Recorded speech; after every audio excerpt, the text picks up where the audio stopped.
extraordinaire, au plus strict sens du terme. La voiture d'aujourd'hui. Si vous avez cliqué, vous savez évidemment que c'est un Subaru Forester. C'est la voiture de Grégory, figurez-vous. Et un Subaru Forester, eh ben, on n'en voit pas tous les jours. Ah non. Je pense que même en France, Comment tu sais, ça va super bien. Merci parce que c'est une rareté. C'est une rareté, ouais. Il n'y en a pas beaucoup. Et moi, j'aime bien rouler atypique. Et j'en cherchais un depuis un moment. Et j'en ai vraiment sué pour le trouver. Mais alors, pourquoi ce choix? Non, mais pourquoi ce Voiture choix de montagnard aussi? et je ne suis pas montagnard. Déjà, tu te dis, le mec a aucune Je logique. n'aime que la plage. Ouais, et en plus, c'est vrai, j'aime pas trop, j'aime la montagne l'été, moi, tu vois. Donc, je cherchais, en fait, dans ma shortlist, je voulais une voiture pratique, sympa, robuste, décalée, et puis qui t'emmène où tu veux. J'avais donc listé. C'est un métier qu'on connaît assez bien, l'automobile, donc on a eu la chance d'en essayer plein. Et j'étais parti soit sur un break Volvo, un V70. Il y a un peu cet état d'esprit. Voilà, c'est des voitures loisirs, tu fais un peu tout ce que tu veux avec. Et le break Volvo, ce qu'il a, c'est qu'en encombrement, il est très long. Donc moi, je voulais même un XC 70, c'est la version, tu sais, surélevée, etc. Et je me suis dit, dans Paris, je vais un peu galérer. Et à un moment, le Forester, j'en ai vu un passer. Il y a un moment de ça, je me suis dit, c'est pas mal ça. Et en termes d'encombrement, c'est plus petit et c'est très carré. Moi, je suis toujours en train de trimballer un milliard de trucs, donc il me fallait un grand coffre. Donc quand tu rabats les sièges, tu as un coffre extraordinaire. La voiture n'a pas un encombrement monstrueux comme le Volvo. Elle fait quoi? Elle fait 4,40 m sans doute? Non, tu fais un peu plus, tu dois faire 4,60 m. Mais un Volvo, ça doit faire 4,90 m ou 4,85 m. Ah oui, c'est une voiture imposante. Donc c'est hyper imposant. Donc voilà, donc je suis parti là-dessus. Et là, c'est la quête du Graal. Pour en trouver une, moi je suis chiant. Il faut que la voiture soit en bon état, une bonne traçabilité, un carnet complet, un kilométrage raisonnable, etc. etc. Introuvable. J'ai mis presque un an et demi à la trouver. Je pense que tout le monde est déjà sur le bon coin en se disant... Cherchez pas les gars, il n'y en a pas. J'ai mis un an et demi à la trouver. Un an et demi? Ouais. Donc tu as regardé partout? Ouais. Et j'ai trouvé en Suisse. Voiture de montagnard. Voiture de montagnard, mais sauf qu'elles sont souvent bouffées par le sel et elles sont pleines de corrosion. Et souvent les voitures japonaises, surtout dans les années 80-90, alors ça c'est un Forester facelift, elle est début 2000, mais la galvanisation n'était pas encore au top.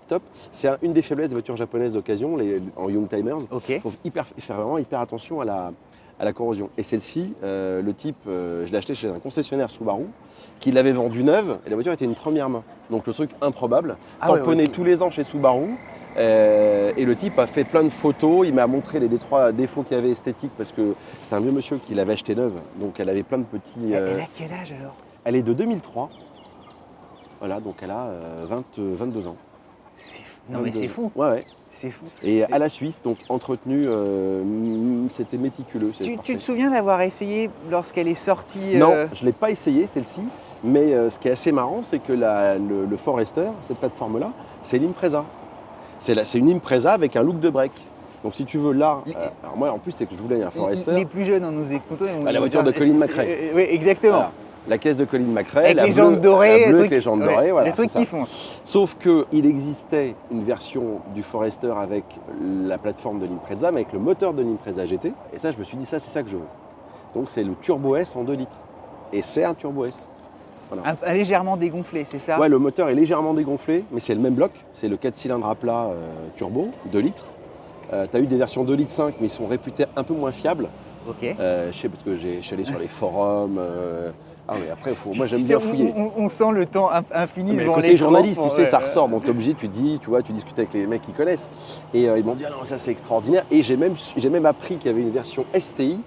STI, c'est le label sport de Subaru, mais qui n'a été commercialisé qu'en Angleterre et au Japon. Donc tu avais un Forester bleu avec les jantes dorées, avec un moteur en mode ça va chier. Le même moteur qui est poussé, mais ce moteur-là, c'est un basse pression si tu veux. Mais tu fais une reprog. Et ça repart. Ça fait quelle puissance? Ça fait 180 chevaux. Et l'Impreza faisait 217 chevaux et la STI fait 240 chevaux en Forester. 180 chevaux. Ouais, mais c'est marrant parce qu'elle l'affiche pas du tout en fait. C'est très mais j'adore le côté slipper. Tu sais, j'aime bien les voitures qui ressemblent à rien, comme ça, et surtout en châssis. Le châssis, il est diabolique. Je suis rentré de Suisse, il faisait un temps monstrueux, je l'ai acheté en plein hiver. flotte. Et ça marche. Non, mais c'est c'est incroyable. Alors, C'est vissé. on l'explique, hein, voiture de montagnard, parce que 4 roues motrices. Permanente, 4 roues motrices permanentes, et surtout, c'est un vrai quattro mécanique. Donc tu as 50% sur l'essieu arrière, 50% sur l'essieu avant. C'est pas un système Aldex, qui est notamment chez Audi, pas sur tous les modèles d'Audi, mais tu prends une A3 par exemple, c'est un Aldex, donc c'est plutôt une traction. Et quand ça commence à aller mal, ça devient une 4 roues. Là, c'est une 4 roues, quoi qu'il arrive. Alors à la regarder, on peut se dire qu'elle a au fond une silhouette somme toute assez banale, tu sais, plutôt C'est cubique. assez moche, hein, on peut le dire. Mais en même temps, elle a un destin presque cinématographique. Puisque Je sais pas. dans certaines séries télé, sur Aux les écrans de États-Unis, cinéma aux États-Unis, ouais.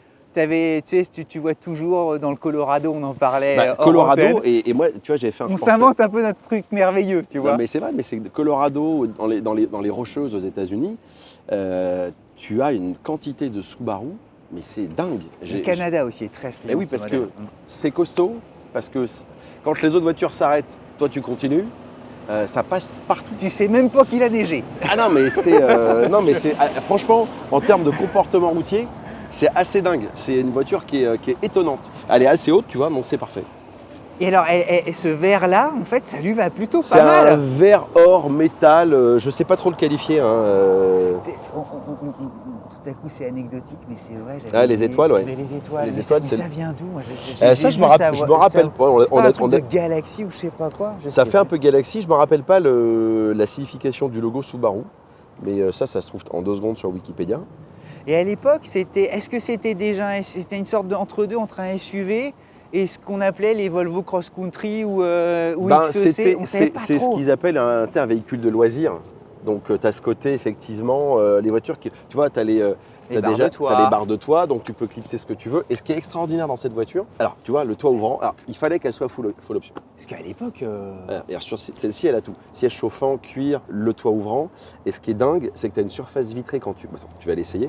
Quand tu te mets dedans, tu vas faire. La première réaction que tu auras, tu vas faire. Putain, c'est hyper lumineux. Et c'est vraiment hyper lumineux. Et à chaque fois, donc, lunettes de soleil obligatoire. Non, mais vraiment. Même la nuit, tu vois. Même la nuit. non, mais c'est une voiture. On peut être ébloui par les réverbères. Et tu vois, c'est vraiment une caisse de loisirs à l'américaine. Donc tu peux faire ce que tu veux si tu fais du vélo, du VTT. C'est marrant, les typos et tout ça, on redécouvre. Ouais. Parce que c'est la version XT, c'est la version haut de gamme du Forester et en 2 litres. Et le T, tu vois, avec le rouge pour souligner qu'il y a de la puissance. Mais discret. Mais bien quand même. Mais déjà, la sortie d'échappement est sympa. Et elle est d'origine? Elle est d'origine, elle est majorée comme ça d'origine. Parce que là, elle est importante. Ouais, mais c'est d'origine. À l'époque, tu devais dire waouh, c'est quoi ce truc-là, quoi. Mais ce qui est marrant, c'est que tu t'en surprends quelques-uns sur la route. Moi, j'aime bien. De temps en temps, quand je tombe sur un énervé, je dis j'ai fait écoute, alors on va jouer. non, elle est très rigolote. Tu racontais que sur le Nürburgring. Alors oui. Elle est chouette. Mais en plus, c'est vrai, il y a un type, je me rappelle jamais, il y a un influenceur, je crois que c'est un Allemand, je crois que c'est un Allemand. On voit son visage. Ouais, un brun avec des lunettes qui est assez costaud, qui est toujours en t-shirt pour montrer un peu les biscottos, mais il a un coup de volant extraordinaire. Et le type, il essaye des voitures de particuliers. Tu as des gars qui vont lui faire essayer tout et n'importe quoi. Et je suis tombé, parce qu'effectivement, en cherchant des infos sur le Forester, il y a une vidéo d'un Forester STI, donc la version sport, c'est un Anglais qui lui confie le volant à ce gars-là, je crois qu'il s'appelle Macha ou Sacha, peu importe. Ouais, je crois que c'est un nom comme ça. Et pardonnez-nous de ne pas savoir. Et le gars, avec un Forester STI, alors un peu préparé, un peu rabaissé, etc., tu le vois emmanché. Alors, effectivement, il connaît le Nürburgring par cœur. Il est au cul des GT3. Avec ça, c'est drôle. Les mecs voient le truc dans le rétro. Tu vois une brique bleue qui arrive très vite derrière toi et il émet pas la main, parce que GT3 c'est quand même un super outil, mais c'est une voiture qui est assez surprenante. Alors celle-ci c'est pas une STI, mais avec ses que 180 chevaux, on peut rigoler. Moi je lui trouve que des qualités, à part un défaut à cette voiture. Bon bah tu nous emmènes en balade. Bah tu veux pas conduire tu peux... C'est la première fois. Bah écoute... D'habitude tu vois Oh ouais, oh merci Grégory. Bah, c'est la première fois qu'un... Oh bah super. Alors là je suis un gosse.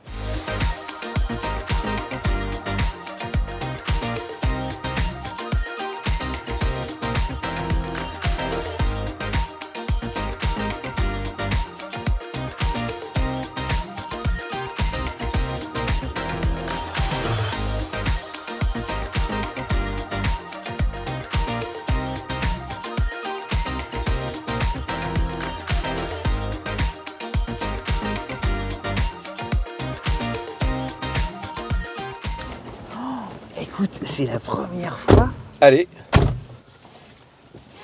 qu'un mardi, je conduis. Oh, mais la typographie, c'était hyper lisible en fait. Ouais, non, c'est une bonne petite charrette. J'aime bien, moi. Volant à 4 branches, à trous. Ouais, t'as vu, sport.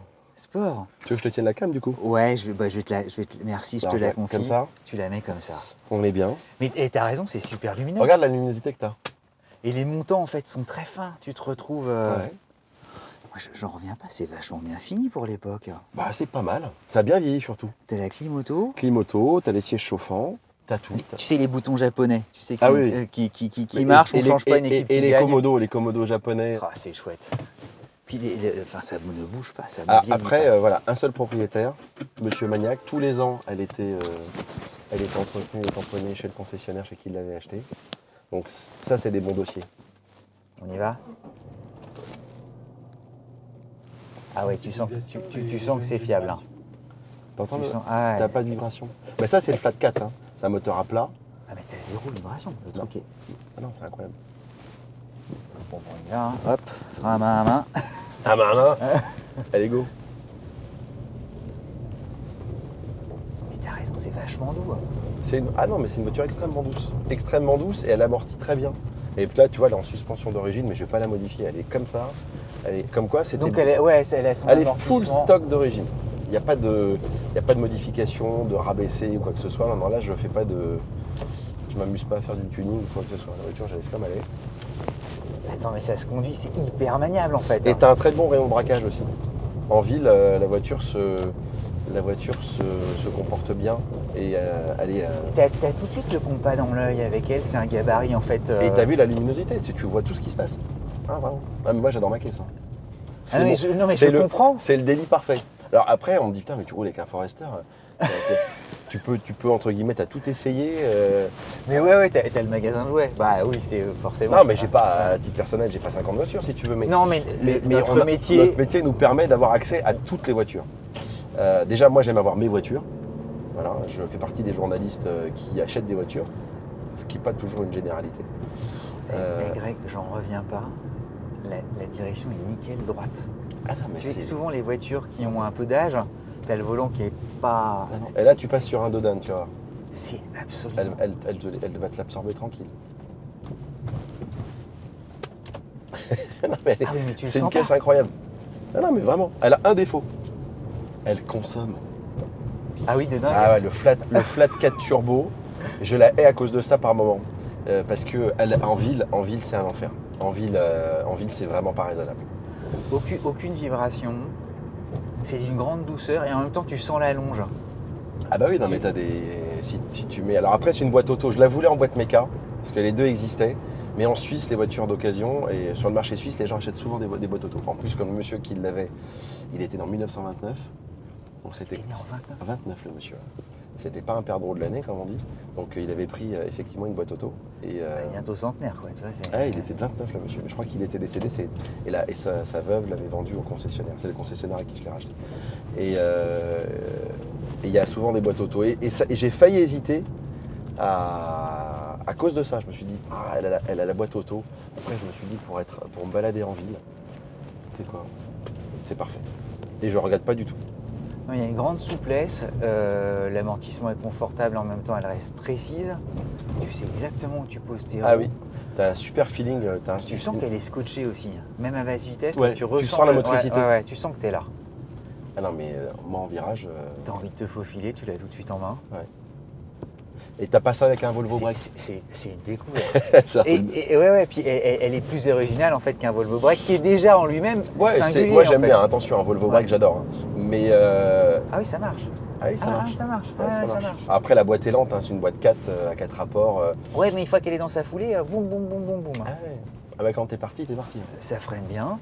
Puis la qualité des cuirs, regarde. Et là, encore une fois, j'ai pas fait de detailing, j'ai pas nettoyé les cuirs.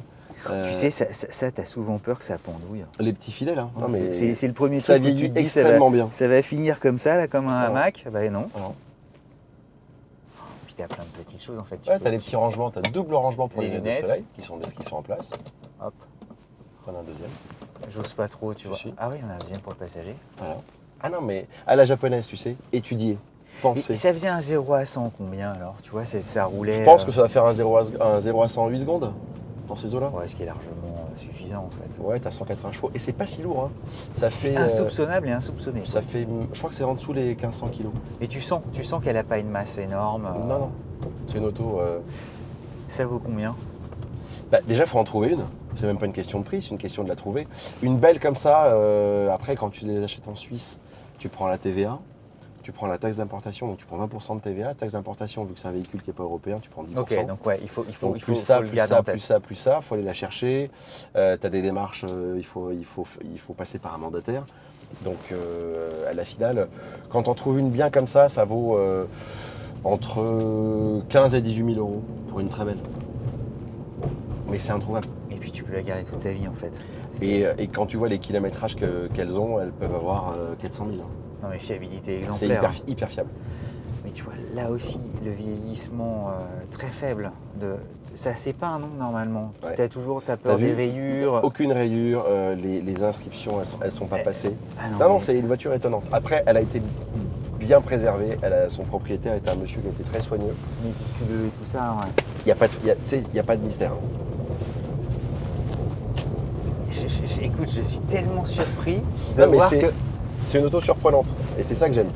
J'imagine, tu vois, malgré, elle a quoi, 100 000 km, ce Elle qui a est 100 rien 000. pour elle, neuve, le ressenti devait être quasiment identique en fait. Moi, je pense que tu n'as quasiment pas de différence. La voiture a bien vieilli. Celle-ci, elle se conduit comme une voiture neuve. C'est pareil quoi. Mais le concessionnaire, quand je l'ai acheté, qui était très sympa et très suisse, tu sais, il m'a envoyé toutes les photos des soubassements parce que j'avais peur pour la corrosion. Le type a fait des vidéos, il m'a montré tous les défauts en carrosserie, les petites pétouilles qu'elle avait. Et il m'a dit, vous savez, elle est dans un état, il me dit, on la suit depuis qu'elle a été vendue parce que c'est nous qui l'avons vendue neuve. Ah, j'ai fait d'accord. Et il m'a dit, elle est comme neuve, dans un état comme neuf. Et non mais il effectivement, n'y avait plus à hésiter dans ces conditions. Ouais, j'y suis allé. Elle était un peu chère, mais je l'ai achetée quand même. J'ai acheté au prix haut, mais après, le prix s'oublie, la qualité reste. Oui, exactement. Mais tu vois, même le maniement du levier de vitesse automatique. Rien n'est usé. Non mais... Et encore, je ne l'ai pas nettoyé. Hein. Je suis arrivé un peu à l'arrache. Et puis le petit porte-gobelet qui se déploie. Ah non, mais t'as l'exemplaire qu'il fallait. Ouais, je pense, ouais. Hein, bon, j'ai mis plus d'un an pour la trouver, mais je suis très content. Ouais, bah t'as bien. En fait, tu vois, t'as bien fait d'attendre et d'être patient. Et il faut toujours être patient. Tu vois, sur les. Non, mais tout marche, les aérateurs, il n'y a rien. Ah, non, tout est bien, ouais. T'as une grande boîte à gants. Attends, je vais reprendre pour Vas-y. Grande boîte à gants. Voilà. Derrière aussi, t'as de l'espace. T'as de l'espace, t'as les petits accoudoirs intégrés dans chaque siège à l'avant. Ah, c'est mignon comme tout. Tiens, Ah, c'est super ça. C'est bien, c'est pour ton confort sur les longs trajets. C'est extra. Et puis attends, ils ont poussé justement le bouchon jusqu'à ce que ça s'intègre bien dans le design. Complètement intégré, tu les vois pas. T'as les sièges chauffants, je te le disais tout à l'heure. Non, t'as tout. Tu vois, sacrée bagnole. Ouais. Tu nous montres le moteur? Ah. Hein, on termine avec ça. Parce que quand même, à plat, c'est un truc... C'est une sub, hein.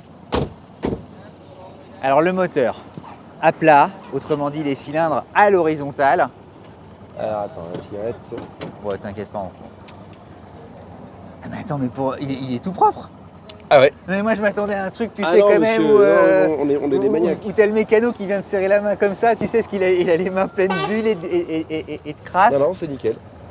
C'est impeccable. Il est tout beau, tout propre. Non mais attends, mais regarde, c'est presque neuf. Non mais attends, vive la Suisse en fait. Vive la Suisse. Attends, j'ai une petite feuille là qui m'embête. Je vais l'enlever. Ah ouais, non mais c'est même rien. Ah non, mais elle est...